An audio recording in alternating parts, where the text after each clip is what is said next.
Today, I am going to be exploring how the Rankine cycle can be seen in your everyday kitchen. The Rankine cycle is a thermodynamic cycle that is used to create a work output from a fluid. This is often used in vapor plants and is key to turning heat into electricity. In this video, I'll be using water, like you would use if you were boiling water for pasta, to show how the Rankine cycle can be corresponding to your kitchen life. To start, I filled up the pot with water from our sink, placed the lid on it, and brought it over to the stove. I then turned the stove on and the water began to heat. As you can see, the water is beginning to heat up, and we can tell this by looking at the condensation in the lid a few minutes later. The water is starting to bubble, but is not fully boiling, all due to the heat. Now, how does this compare to the Rankine cycle? For starters, fluid in a Rankine cycle has to be pumped in. So, our example here, this is me turning the sink on, and the sink is pushing the water into the pot, requiring an input of work.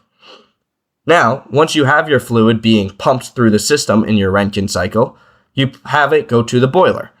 In our example, the boiler is the stovetop, heating the water, just like it would in an ideal Rankine cycle. Now that the water is being heated by our boiler, it heads to the turbine stage. This is where we see our work output. Our work output in our example is highlighted by the steam pushing the lid of the pot and causing some escape. In a real Rankine cycle, this would be where you see your heat turning into electricity or the turbine wheels pushed. And this is like the goal of the Rankine cycle, is to gain an output of work. Now, once the output of work is achieved, the fluid in the Rankine cycle would travel to a condenser, where it is cooled and then travels back to the pump and repeats over again. Here, in our cycle, you could see the fluid pushing the lid, therefore escaping from our pot, and then cooling as it's releasing, just like it would in the condenser.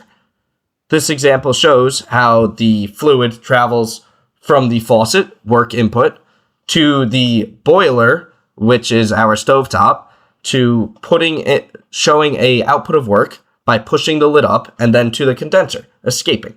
As you can see, this lid does not have any holes. This was all due to the work of the fluid.